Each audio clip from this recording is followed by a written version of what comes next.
Hi, everyone. Hello. Welcome to our candidate webinar, Why Am I Not Getting Hired?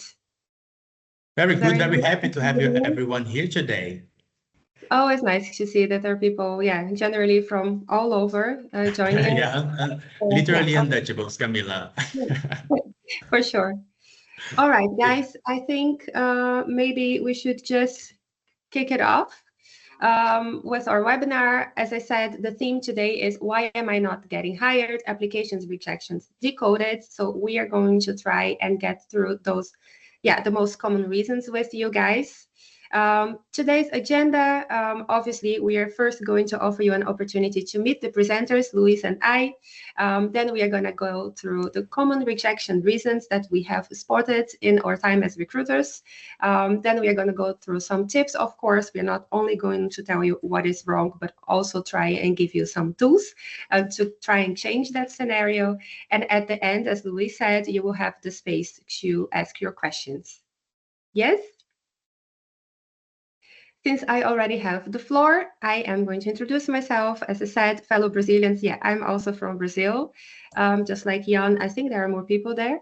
I've been living in the Netherlands already for 10 years. Call myself, just as Luis calls himself, as you see soon, a love expat. I moved to the Netherlands for love. My husband is Dutch. In Brazil, I used to work as an English teacher, and I was the pedagogic coordinator of a language school for adult learners. That was my last job in Brazil. Before I moved here, it was a job I loved very much. But now I obviously also really love my job because I have contact with people from all over the world, and I try and help them to find a job and to set nicely in the Netherlands. Why do I like living in the Netherlands? I really love the cultural diversity, which I just gave you a hint about.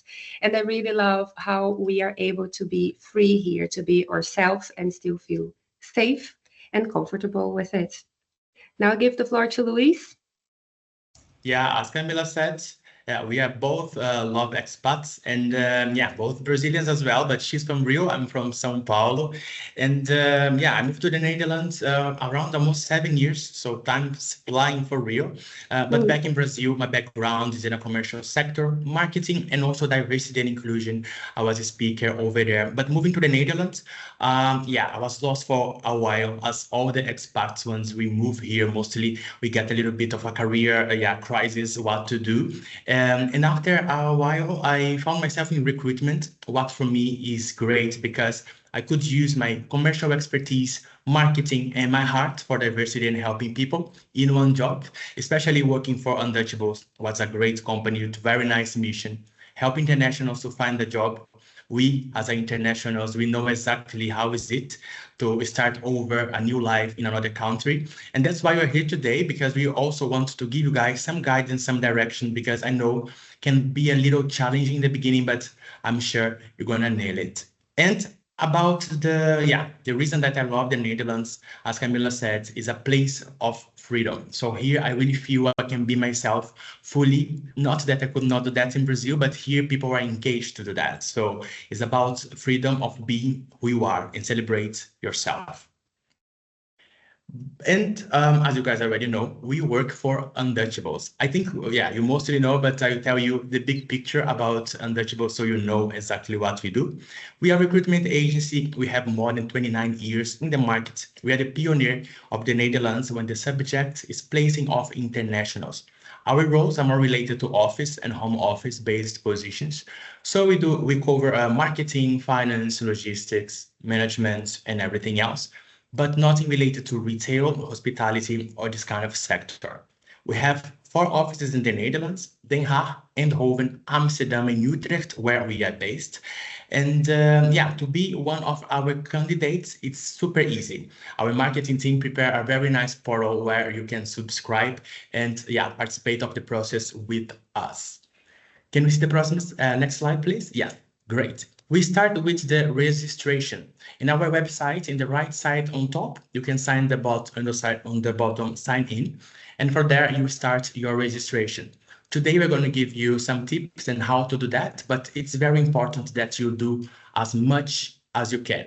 all the places that you can put information about commuting distance, where you're from, what you're looking for, salary expectations, as much as you can do that and put all the information. Take your time to do that. For us, is so beneficial, because once we look for a new role or for a new candidate, we can find you in an easier way. So once you have everything already settled there, you can already apply for the jobs. You can use the filters that we have below, and then you can play with the language skills, sectors, address. So you're going to get a list of positions. Once you apply, and if you are a match, you're going to get invited for one intake with recruiters from Untouchables. If you're not invited and you get a rejection, so we're going to have some tips today to, why you're being rejected and things that you can do for not to be rejected. But in case you are not rejected, you're going to participate of our process. Starting with an interview. You start with us, so we're going to get to know you better, more information about your background, what you're looking for. And then if it's a match with one of our clients, we're going to introduce you to the company with a full profile of who you are and everything. And then if there is a match, you will start the process with the company. Some process takes 1 interview, 2 interviews, 3, even 4 sometimes, some online, some in person, depends of the company. And then if you get hired, you can be one, uitzenden, that is one kind of contract that you have in the Netherlands, being employed by Untouchables in another company or directly with the company itself. All right, so we are going to now delve into the theme of today, common rejection reasons, and we are going to separate the most common reasons into early application phase and into a later application phase. So we'll start with an early application phase. And here are, from a recruiter perspective, what we see as the most common reasons why your application is rejected so early on, basically upon submission. And those are, most of the time, inattention to practical details, lack of CV tailoring, and incomplete profile information. Just to give you a better idea of what that is, we can go to the next slide, please. If we are talking about inattention to details, we mean basically reading the job description properly. And I understand it, where it comes from sometimes, the eagerness of, I really like this job, I'm open to anything, I'm very flexible, I just really want to find a nice job in the Netherlands, that you disregard sometimes what the job description says. But from a recruiter's perspective, that doesn't always come across very professional. So we say, try and have a look into what are the key requirements of the role. For example, if the role requires specifically English and French, or English and German, and you don't speak French or German, you only speak English, and you still apply, that will generally lead into a direct rejection, because the language requirement is there for a reason. And most of the time, at least here in the Netherlands, what we notice is, if they're asking for a French language or the German language, is because that role specifically is targeting the French market or the German market. And that is very difficult to be able to be in that position and execute the role if you cannot communicate with the customers or the local customers in their own language. So that is something that we kindly ask you to pay more attention or more regards to. Required location is also something else. Sometimes the job, or most of the time, obviously, if we are talking about the Netherlands, the role is in the Netherlands, if you're speaking to Untouchables. And a lot of the roles we will say, you need to be already based in the Netherlands for this. And most of the time, that has to do with 2 things. One, if you require sponsorship, not always that company that the role is referring to is able to sponsor you. You really need to be registered with the immigration services, for example, to be able to be a sponsor. But also, there is another issue in the Netherlands, common to people who live here already. Is very difficult to assert an accommodation. So sometimes people will still apply for a position even if they live very far from the office, for example, and they think, oh, but I'm open to relocation.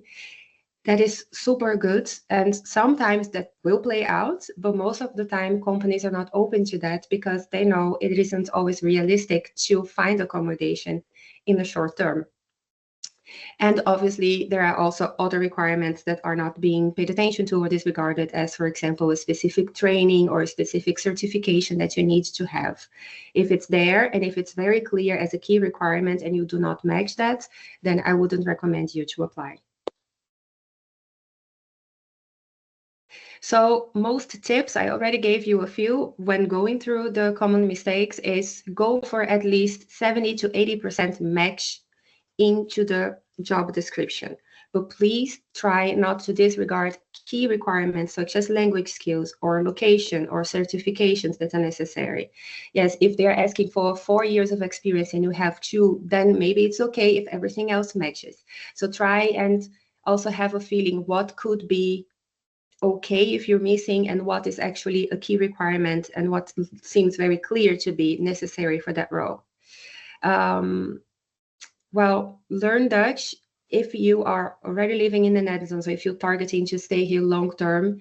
Yeah, it will never hurt, obviously. It will always be an asset if you speak Dutch to a fluent enough level. I would say B1, B2 is generally what companies ask next to English and other languages.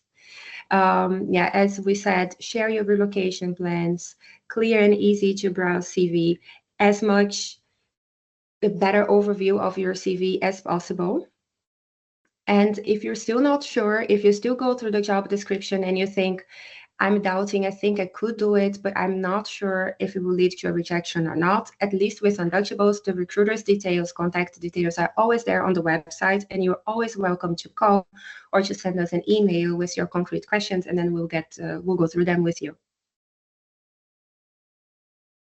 And now we're going to talk a little bit about lack of tailoring your CV, because in the end, keep in mind that your CV is your first impression. That is your face, is who you are as a professional. So it's important that you take your time to do a good format, good tailoring, because if we look to your CV and it's already like too long, 5 pages, or even if it's too short, doesn't show exactly who you are. It's important that you take a look, how is it in the Netherlands? How is it in Europe? Just an example, once I was in Brazil, my CV was in a Brazilian style. And once I moved to the Netherlands, I started applying and I got a lot of rejections. So I didn't understand really like what's going on. I have a good CV, I have a good education, why I'm getting rejected. But once I started now as a recruiter, that I can see a lot of CVs in the Dutch way, in the European way. We have even some webinars on YouTube as well. You guys can take a look later with some examples in how to do that. Once I understood, now I really can see why these rejections. Because in the end, if you don't tailor your CV, if you don't prepare yourself, yeah, it will not work, and you're going to get rejections. And after many rejections, you get frustrated. And this is just, something that you must do first of all. About the picture, like, I know you guys, some people like to put pictures on the CV, and you are free to do that, but it's important that you keep it professional, because some people put pictures from Instagram or AI. I did the same mistake. I did the AI picture before in my CV. It's not who you are. So it's important that you have a clear view of who you are. If you have the opportunity to have a professional picture to put on your CV, that's very beneficial, but it's also not a must. It's optional, and you can do if you want or not. About pages, I jumped this part. I think 2 pages is more than enough for you to really summarize who you are. Use bullet points, you can put your skills, your address, everything correctly. And 2 pages are more than enough for the recruiter to have a better overview of who you are. Because if you go of 3, 4, 5 pages, that's quite a lot. So if you can keep all the information there in 2 pages, it will be more than enough. Errors and typos, that is not good. For sure, that's not a good first impression. If the person is reading your CV and they already can find typos there, titles or something that is not well spelled. So please keep it in mind that, take a look again, over again. If you have a friend or someone that can help you to revise, if it's in English, if it's in Dutch, or whatever language is that. Sometimes AI help with this, but it's important for you to also double check. Too generalized. Because, for example, if you are applying for one position that is, for marketing or for customer support, and you copy paste from another CV, not super based on your experience, in the end, you can put yourself in a situation that you don't want. Because if you copy paste from another CV, make a general CV, and during the interviewer asks you a question. Have you done this thing? Oh no, I never have done that. So it's not really in your benefit. So it's important that you are honest and don't keep it a copy paste from another CV. And also generalize in a way that, let's say that you're applying for, you have a CV from customer support and you are applying for project management, for example.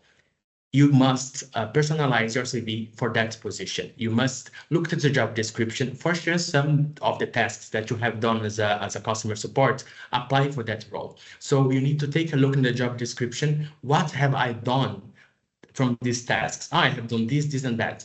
Add this to your CV. Switch with the information that is there. Because if you have one CV of customer support and then you apply for marketing, even though you know you can do the job, but you apply for marketing, project management, or whatever is it, you're gonna get rejected. Because in the end, our clients especially, they are not looking for a generalist employee. There is out some bureaus, another kind of agencies that are more generalist. We look for specialists. So once our clients open your CV, they are looking based on what they expect, based on the job description. So if you can relate the job description, for sure, please don't lie, but if you can relate and think, okay, I have done that or something, close to that, put this in your CV because it helps us to sell you in the best way to our clients. And also keep in mind the key words, especially if you are dealing like with marketing. So you need to include, digital marketing, everything. Now we have nowadays ChatGPT or other platforms that you can really ask for the keywords for that specific roles. So please keep it in mind and do your best tailoring your CV. The common mistakes that, we see.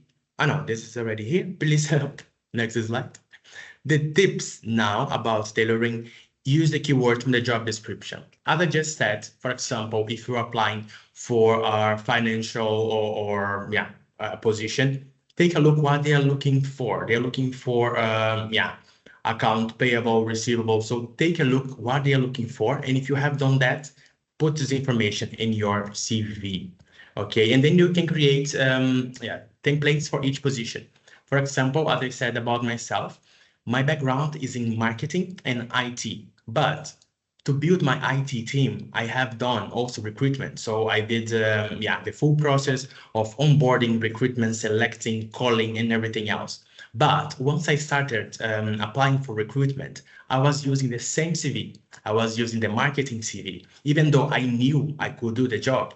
The hiring manager didn't know that. So in my head, I was like, okay, it's clear that I can do this job. But my CV didn't translate that. So it's important that once I realized it, I was like, oh, okay, now I have my CV for marketing, but I must do one CV for recruitment.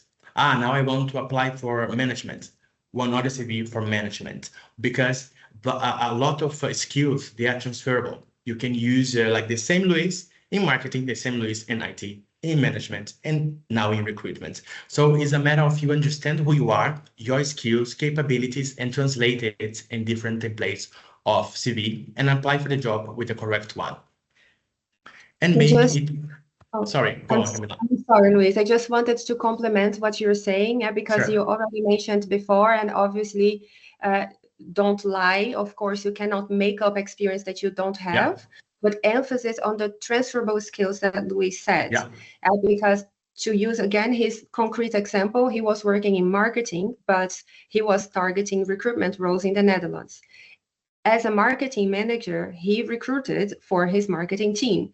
So you just use the same CV, you're going to have the same employer, you're going to have the same job title, but in the bullet points where you emphasize what you have done in that role, then you give at that moment emphasis into what did I do in that role that overlaps most closely to what I'm applying for now.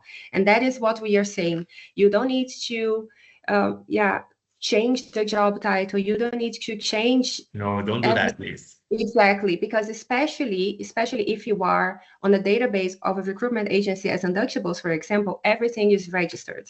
So if you change all the time and we see on our database 5 CVs, each of them with a different job title and different, then we will think, what is happening? Yeah. Are they tailoring their CV or are they making up information? Yeah. That is very important to keep in mind, because if we realize that the dates are different or something like that, this don't show a lot of a good first impression. So exactly how Camila said, please just change the bullet points, highlighting your skills based on the job you have done. Exactly, yes.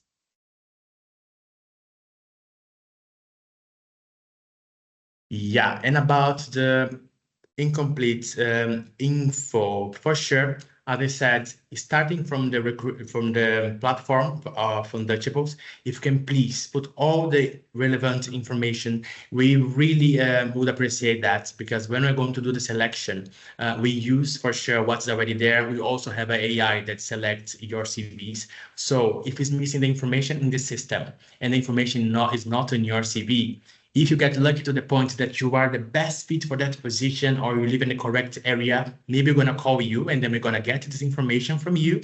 But the probability that the AI in our platform will not find you is too big, because the competition is super real. A lot of internationals want to work in the Netherlands. So please take your time, put all the relevant information, the ones that Camila said in the beginning, especially on your CV and in any database that you subscribe also your CV. Inaccurate details is also not very relevant, because, for example, if you are living in Brazil and then you want to move to the Netherlands, some people, they already put the Netherlands, like they're already living here. Please don't do that. You can always mention, like, to live in Brazil and you want to move to the Netherlands, and then please mention if you have concrete plans of relocating or not, because this helps us. If you have concrete plans, where you're going to live. So all these informations that sometimes look like, oh, how can I picture that? How can I do that? We have some tips for you as well, but are super good information for us to select you. As you said, also about the language skills.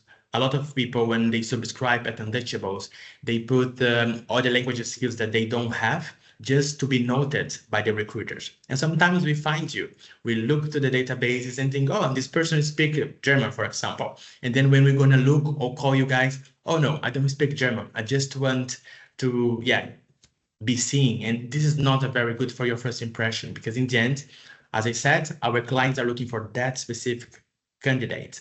So it's important that you put as much information as you can, accurate information, please. No additional explanation in case of relocation or whatever you need. This or if you need sponsorship or not. These are relevant information also to add to your CV. And incorrect use of documents. Sometimes you receive here at the office some letters where some people send the certificate of birth or a lot of documents that is not really relevant and useful for us, and also not very handy for you guys to spend money sending documents here, because the process is how I explained in the beginning. Go to the website and just register yourself with a good CV tailored, and I'm sure you can get higher chances.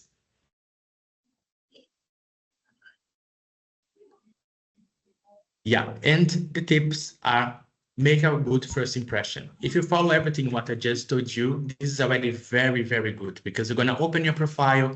If there's a nice picture, all the information we need, the CV tailored, this is, for us, is amazing. So if you can please work in your first impression, that is your profile and your CV, for us, that's for sure put you in another level, a next level if you compare you to other candidates.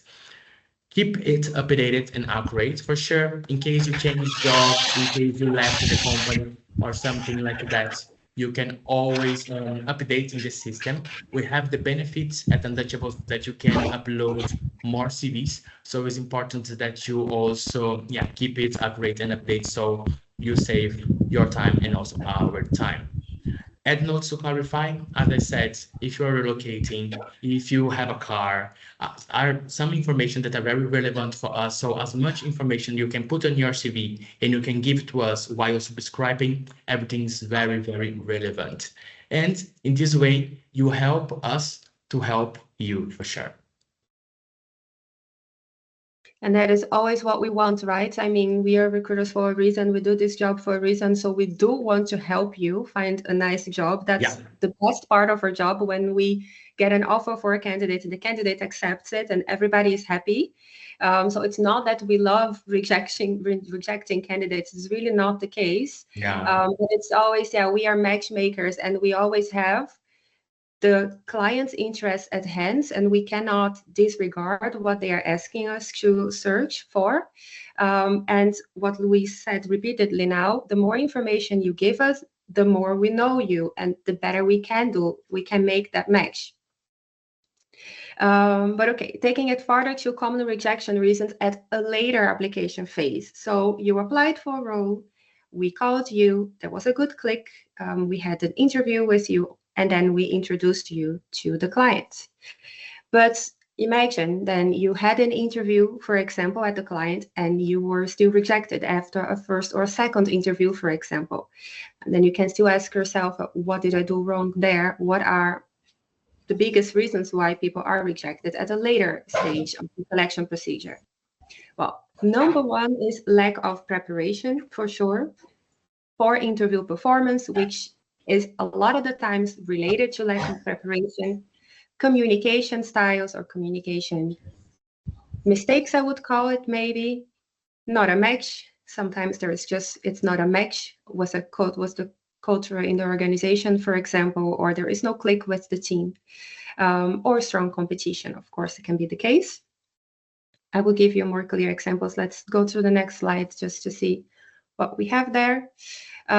Continue to common mistakes, lack of research. That goes back to lack of preparation in general, not reviewing CV beforehand, unprepared for questions. So just to try and to make some of these a bit more tangible for you, lack of preparation is obviously a big reason. If you do not research the company appropriately and you're going on an interview with them, but they can clearly see that you don't know what they do, for example, in which markets they are active, what kind of company culture do they have? Is it more formal? Is it very informal? What is the role specifically? What did the recruiter tell you that the role entailed? Did you go through the job description? Do you understand what the role is about? That is also feedback sometimes that we get from the clients. That they go, for example, for a sales role for an interview, and they tell the clients during the interview, I'm not very much a commercial person. I really like more the administrative part of the role. So these kind of things really fall back to lack of preparation in general. So make sure that you research the company well, that you understand what is the position that you are applying for. Ask the recruiter before the interview. Make sure that you are as prepared as possible. We can go to the next slide. Tips, which I already covered partly now. Research the company and the culture, have a clear story, and prepare examples. Interviews generally start with, can you tell us a bit about yourself? It's a pitch, it's a general pitch. Whichever interview you're going for, whichever role, whichever company, they're going to ask you these questions in the Netherlands. Can you tell us a bit about yourself? That is a pitch. That's a clear story that you can already have prepared. You can rehearse with friends, and you can say, okay, in 5 minutes, I can say, this is who I am, this is what I've done, this is, I don't know, what I'm good at. Just try and have a clear story, and of course, prepare for examples. If they ask you at some point of the interview, what are your biggest strengths, and you say, I am very commercial, I'm commercially very strong. Can you give us an example of that? So think, okay, the things that I standardly say at interviews, what are my biggest or strongest skills? Think already, if they ask me, okay, but can you give us an example of that? How can you illustrate those things? Just try and be prepared for those general parts that every interview entails. Prepare questions. That's also something I always tell my candidates. job interviews are not an interrogatory. You are there and it should be a dialogue. It should be a back and forth of communication. Being prepared with questions also shows interest, shows that you have researched, shows that you are proactive, that you thought about that. Yeah, so always ask relevant questions. You can always, if you're applying through an agency, ask the recruiter, what would be a good question here? Generally, and those are questions that I have in the pocket and that I tell candidates is, what do you think that a person needs to be successful in this role? Then you already know, okay, they will tell you, oh, this person needs to be, I don't know, proactive or commercially, have a commercial mindset, customer-centered. Then you also can already check for yourself based on their answer. Do I have that? Do I see myself doing it? Another question, which is also very good one to give you an insight into what the job entails on an everyday life, is how does a day-to-day look like at this position? Then have a person, and that's a very good one if you are interviewing with a manager, but also maybe somebody who is doing that position, then direct that person, take them in the conversation. Maybe that's a question for you, Mareike, for example, because you've been doing this role now for 2 years. How does a day-to-day look like in this role? And that shows that you care, that you know their name, that you're interested in them. So always have questions, because that makes a good impression. Plan your route and outfit ahead of time. Again, things can happen. There might be a traffic jam. The train can be canceled. If you live in the Netherlands, buses are never running. So make sure that you live on time. So if you encounter any of this, that you're not going to be late. I mean, if you still are at the end of the day and it's beyond your control, it can still happen. But if you are leaving ahead of time, then you're already trying to win that game, right? An outfit ahead of time. Yeah, try again. It goes back to the company culture. What does it look like on their website, on their socials? Are they very formal? Are they more business casual? Is it more a startup vibe? Are they all very comfortable and relaxed? See if you can match that. And of course, you always also have to be honest with yourself and with your own style, but see if you can match that a little bit. And as I said earlier, practice with a friend or with the recruiter.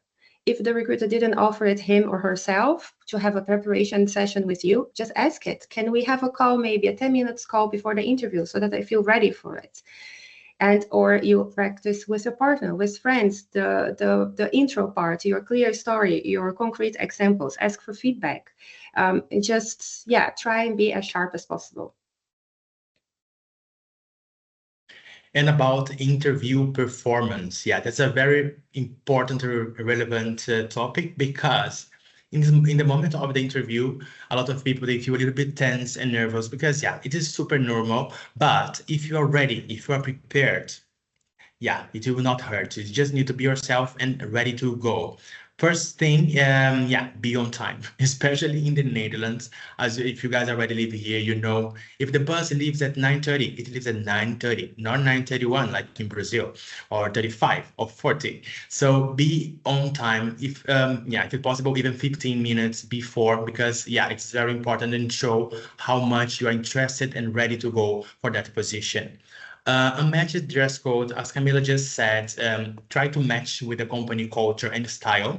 But yeah, business casual is always safe, so it's never bad, even though if they are a little bit more startup, more flexible, or very formal. If you go business casual, you are safe. If you don't have the time to really prepare an outfit, always have one like business casual ready for the job interviews, and then you're gonna be safe. Yeah, weak and unstructured responses.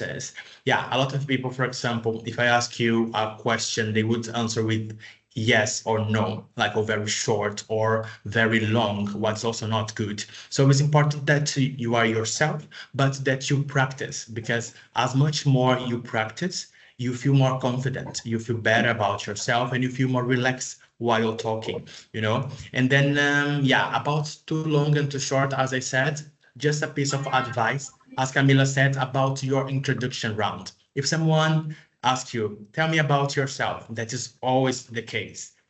Try to yeah, show yourself in a way that you say your name, where you're from, why you moved to the Netherlands.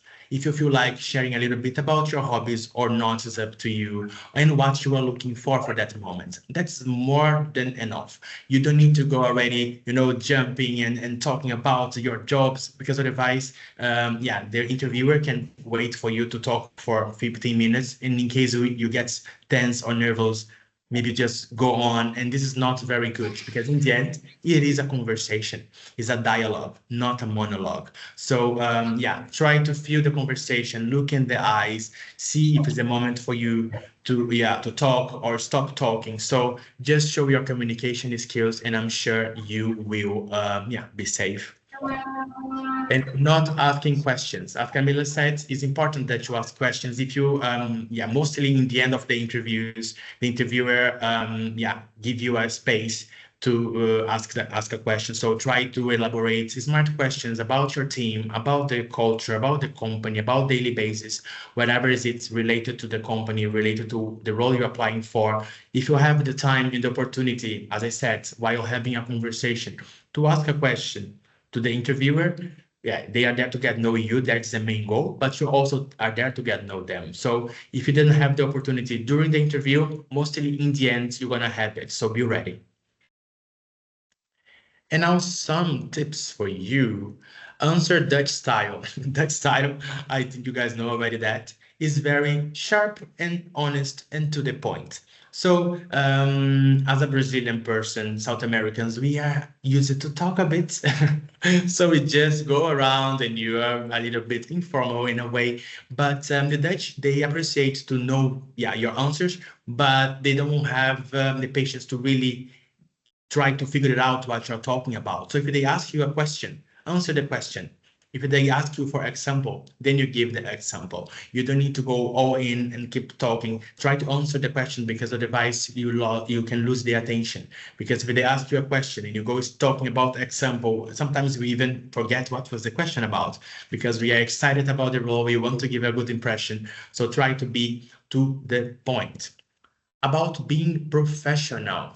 Yeah, your communication, your impression is very important, that you are professional. Sometimes what can happen, for example, with rejections or during the interview as well, if you feel that it's not going well, some people get frustrated. Try don't show it. Try to keep professional until the end, because even though if you are tense, if you are shaking, if you feel that you already lost that position, you never know about the future. Maybe you feel ready to go again. Maybe you're going to have another opportunity. And maybe this is just between your ears. Maybe you are doing good, but for you, you don't feel comfortable in the moment.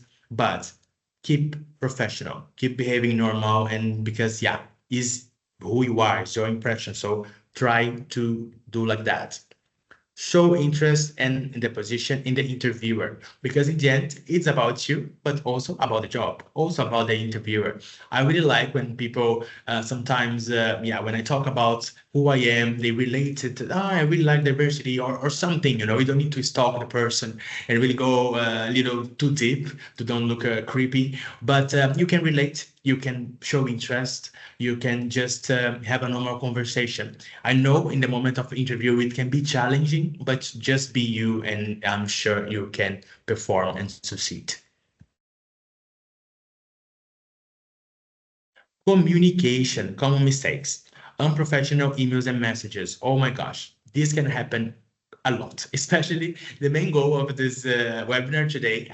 We wanted to bring it up because sometimes, especially dealing with rejections, if you don't do everything what we just explained about tailoring, preparing, you get rejection, because as we said, the competition for internationals is real. So you must do your best to get the job, not any job, but because especially at untouchables, you are looking for the job, not just a job. So sometimes with rejections, people get frustrated, what I totally understand, but you must be professional in your communication. Because if you write an email, I don't understand why I'm rejected, even though we try our best to answer everyone, to, to keep you guys on track of everything.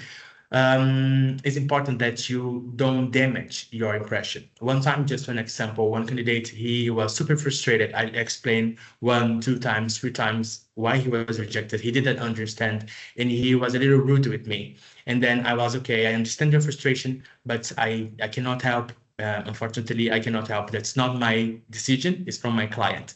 In the end, after a while, was when he went from Untouchables, he went there in person to apologize because he knew that his first impression was just damage. Every time when I saw his application, I was like, oh my gosh, his communication, I'm not sure he's gonna click with the hiring manager or whatever, a colleague. So after getting to know him in person and understand his frustration, I was like, okay, we had a very nice chat and I understood. I was like, okay, he apologized, but there was no need because I understand. But it's not all the hiring managers, all the recruiters that we will understand that. And then if you come across, rude or not professional, it can be bad for you. And sometimes, it's hard to take it back. Difficult to get on hold of.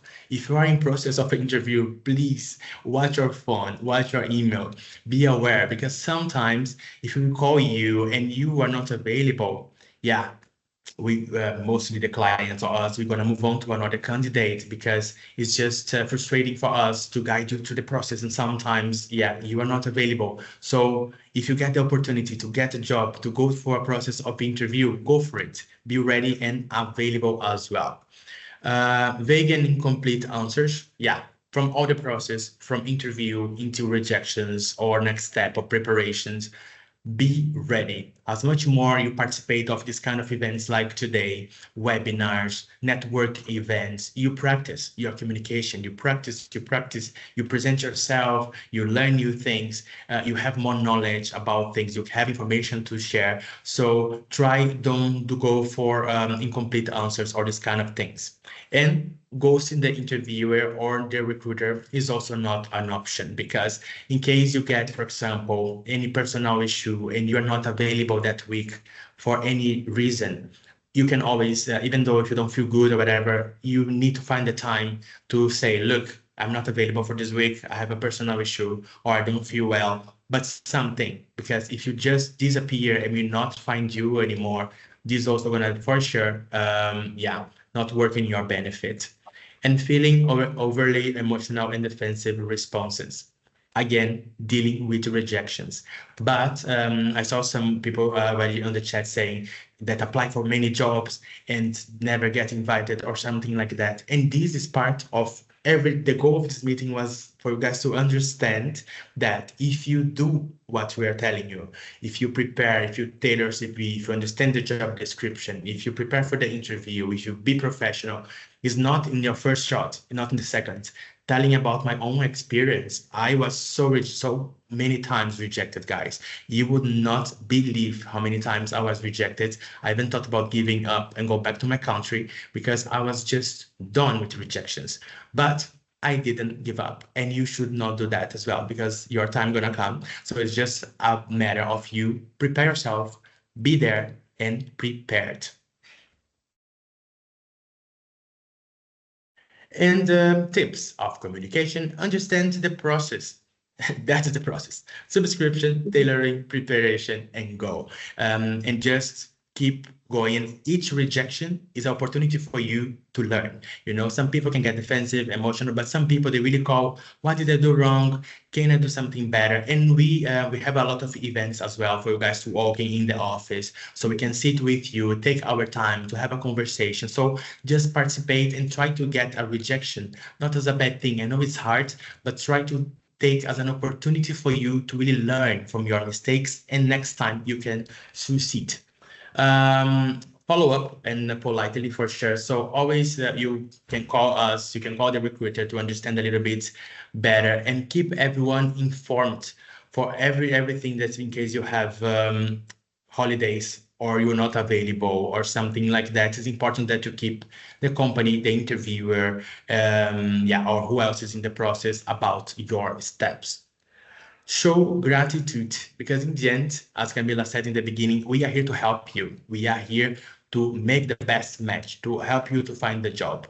So if you can just show gratitude, and this help with building connection, with building relation. I have some candidates that I didn't place them yet, but we have a good connection. Sometimes they go to events, and always if something some role come in my portfolio, they are the first in my head. So, okay, he didn't work for this role, but for this, let's give it a try, because I know the person is nice, polite, have a good communication skills. Don't take nothing personally, even though sometimes it's hard, and I understand. Don't think I don't understand, but it's just a matter of keep communicating good and show gratitude and respond to rejection with grace. That's the challenge, but I know you can make it. And well, this wonderful Dutch expression, helaas pindakaas, which we cannot translate to anything, but it just means what a pity. If I can come with a translation now. Sometimes you do everything right. You were there on time, you were very well prepared, you applied, and at the first spot or the first process or part of the process, your application looked amazing. You had a very good interview with the recruiter. You had an amazing interview with the client, maybe sometimes even two amazing interviews with the client. And in the end, you still didn't get the job. What did I do wrong? Sometimes you didn't do anything wrong. There are reasons beyond your control, right? That will or might still lead to a rejection at the end of the line. Yeah, there is tight competition, of course. Sometimes one role only has, I don't know, 5 very good appliants, and you were one of them, but sadly not the one that was chosen, for example. Sometimes it also happens, and that is, the life of a recruiter as well. We share a lot of your frustration, believe us, that everything goes beautifully, and then the client says, we don't have the budget to proceed with this selection, so we can actually not hire or we not offer. It has happened several times, and we also think, how did you not think about this before? Yeah, it happens. Sometimes timing isn't right. I just got today feedback from one of my clients. Had an amazing interview with my candidate, knows for sure that she would be a good fit, but she's not in the Netherlands yet. They think it's not realistic to believe she can be here short term because the market here, the housing market here is so complicated. So they say, we are not going to proceed because we don't think it's realistic. But if she's in the Netherlands and there we have the timing, she can always come back because we would love to talk to her. And if we have a position, then it will probably lead to offering her a job. So yeah, there are so many things that are still beyond your control and things that you cannot do anything about can still happen. So definitely stay positive and do not give up. To sum up, guys, we are really towards the end of the webinar. We covered common mistakes, and I will stick to 2 common mistakes. First one, not going through the job description thoroughly enough. And 2, later at the process, lack of preparation. So please make sure you understand what it is being asked and do you match the key requirements. And other than that, later at the process, make sure if you're invited for an interview, second interview, third, make sure that you are well prepared. And if you feel that you miss the tools for that, ask the recruiter for help if you have a recruiter in that application helping you. I think it's also very important, and that's, I want to give it to you guys as a tip. There is eagerness, and that is something that I appreciate, and most people appreciate when people are very motivated and very eager for things. But that eagerness and the high motivation can sometimes also make that you set yourself up for failure. Why do I say that? If you, Luis brought it up earlier today, if you've gotten so many rejections, that does really something to you. It makes you demotivated, it makes you wonder, what is wrong with me? Why are people not? But if you are applying for roles that require French and you don't speak French, if you're applying for roles that say you need to live in the Amsterdam region and you live in the south of the Netherlands, if you're applying for roles that have nothing to do with your background, or maybe it's a 20% overlap with your background, you're doing this to yourself as well, because you're setting yourself up for failure. So the more, what is the word I'm looking for? I think selective that you are with the jobs that you're applying. Do I really see myself doing this? Do I have the skills? Does this match what I want to do and what I have done before? The more selective you are, the lesser the disappointments, I think, also that you will have. And then this whole thing, I think a lot of it can be avoided as well. So I think that is one very important one that I wanted to leave you guys with before we go to the Q&A. Okay, about the Q&A, I really hope you guys enjoyed this webinar. Now I was already looking here to the Q&A. Thanks for the questions. We have quite a lot. I will try to go for the most easy ones, and then the most specific ones we can always send the answer to you guys by email. In case we don't have the time, we have the last 9 minutes. Starting with CV size. Someone asked here, what is the best size of CV? If one page in the Netherlands is the ideal, or more than 2 pages. The ideal is max 2 pages. I think this is more than enough for you to put all your relevant employment history, skills, studies, educational background, and relevant information about yourself. So in 2 pages, it should be more than enough for you to do that. Related to prioritization of candidates that live in the Netherlands. As we said, the competition is super huge. So, for example, if you are a great match, but the position is to be performed in the Netherlands, and you live in France, for example, and you apply for this position, and have someone with a similar background living already in the Netherlands or in the same city where the employer is located, this person, this distance going to work in the benefit, because in the end, the housing situation in the Netherlands is not very easy at the moment.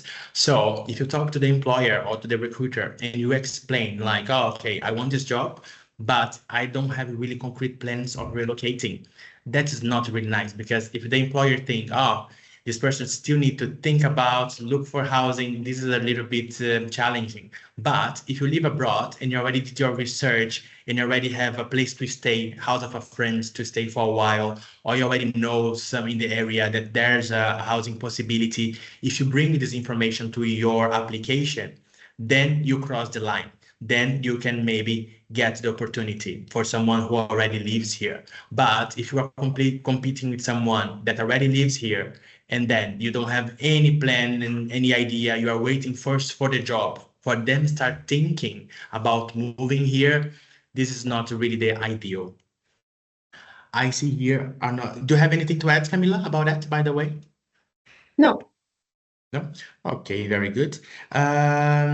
Someone up here, if in the tailoring of CV, you must make your career look slow, a little lower, in case you have, for example, we have sometimes people who are overqualified for that position, and they're applying for a basic job and they get rejections.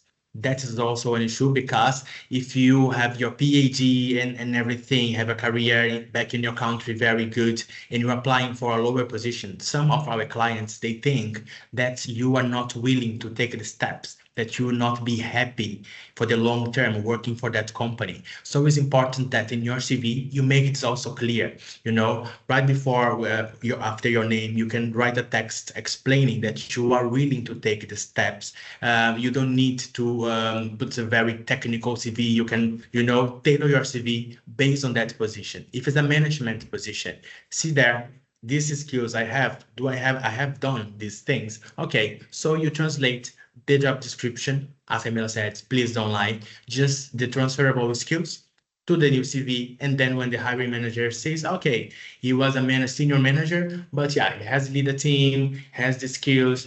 Now, he's willing to take the steps, what's necessary. I'm curious enough. I want to help this person. So this can also happen. So it's just a matter of you understand the job and apply for the right job with the right motivation application. And even motivation letter also helps a lot in this case. In case you don't have, you are doubting about your CV, if it's too overqualified, you can always work in the motivation letter and explain why you are a good fit for that position. Let me see, we have last 5 minutes here. Let's see one other question. Camila, I have one question here if you want to answer. She's asking how you can start, even we had a career before back in Brazil, how we found ourselves in recruitment. Yeah, for me, very honestly, it was a bit, I guess, luck and being at the right place at the right time. But just as Luis, I was the pedagogic coordinator of a language school, so I also had a managerial position, and I was responsible for the pedagogic team. That meant the teachers and the receptionists. So I also did recruitment for my own team. So it's not that I didn't have any experience at all in recruitment, but it was a recruitment in a very different setting, obviously. But yes, I did. I studied in the Netherlands. I did a master's studies here in language and communication, which has nothing to do with recruitment. But that brought me more in the radar, I guess, of the job market in the Netherlands. And I was found on LinkedIn by the branch manager of the Untouchables team. And it was for a different position back then. But yeah, we figured out that recruitment sounded more interesting, and they trusted me that it would be a good match. But I think in my case, and maybe in Luis's case as well, but I'll leave him to say it, talk for himself, of course. In my case, there was a very good match with Untouchables as a company, what the company stands for, what the company culture is. There was a very good click with the team, and that was very strong and enough, I think, to make sure that every doubt that we might have had about me not being a recruiter before specifically, that it wouldn't work out. So there was enough there to trust the process, I believe, and enough transferable skills to give it a shot. That was the case with me. Very good. And for me, it was, I was lost. So I found a coach, a Dutch coach, who could guide me and check my skills, because I didn't know if I would apply for marketing, IT, or which sector. And then after some tests, I found out that I would be a good recruiter. It was a good surprise for me. And then after that, I started this process of tailoring, preparation, and then I started applying for recruitment. Got some rejections for the interview because my mindset was not really guided to that, until I I met Camila already while studying Dutch. And then I came to Untouchables already fully ready with a recruitment mindset, recruitment CV, and then I got the job. So it's just a matter. I am a living proof of preparation works for sure. And then the last question before we stop, about residence permits, if this is a deal breaker for clients. Some clients yes, some clients not. So mostly at Untouchables website, we always add if the company requires sponsorship or not, if they are willing to sponsor you or not. So yeah, always take a good look in job description. If there is a need of a work permit, don't apply in case you don't have. And in case the job description is open, please give it a try. Or always ask the recruiter, of course, if it's on the table. For sure. Yeah. Okay, I will, because we have 2 minutes, I will still take one question because I thought it was a very good one. Somebody asked, recruiters will prefer to see job responsibilities or measurable achievements on a CV, or both. That depends which career you're targeting. If you're targeting sales, for example, then obviously measurable achievements is very important, because then it's good that you see, I don't know, increase the business into 56% or anything like that, how much you achieved in a quarter or how much you've achieved in a time. But if you are targeting a role in I don't know, HR or something that is much more difficult to measure in numbers, then I would say just go for job responsibilities and make sure that you go through the job description and your own CV and your own career journey, and you think, okay, this is what I've done, this is what they're asking, this is where the match is, and then you make sure that the bullet points are there that will trigger the recruiter into calling you. Very, very good. All right, guys. I think that's it. Okay, for the questions that were not answered, we're going to give our best to answer you guys by email. And as you guys know, we have Untouchable social medias, also our LinkedIn account. Feel free to connect with us, Luis Neto, Camila Hadman. So, and also Untouchables for sure. So feel free. We always do our best to keep it up, but you can imagine that after a webinar, we have a lot of things going in our work besides that, but we're going to do our best to keep in touch. Yeah, might take a while, it gets busy, but we are here and we are more than happy to help. As we said, we don't lie about it. So yes, thank you guys so much for taking the time for it. You are all very much welcome. I see a lot of thank you, the very cute messages. We appreciate you guys. We are very happy to offer any kind of help that we are able to. And we'll stay in touch via the socials probably. For sure. Be positive, resilient, and I'm sure you can make it. Have a nice day, guys. Thank you for being here today with us. Bye, everyone. Thank you.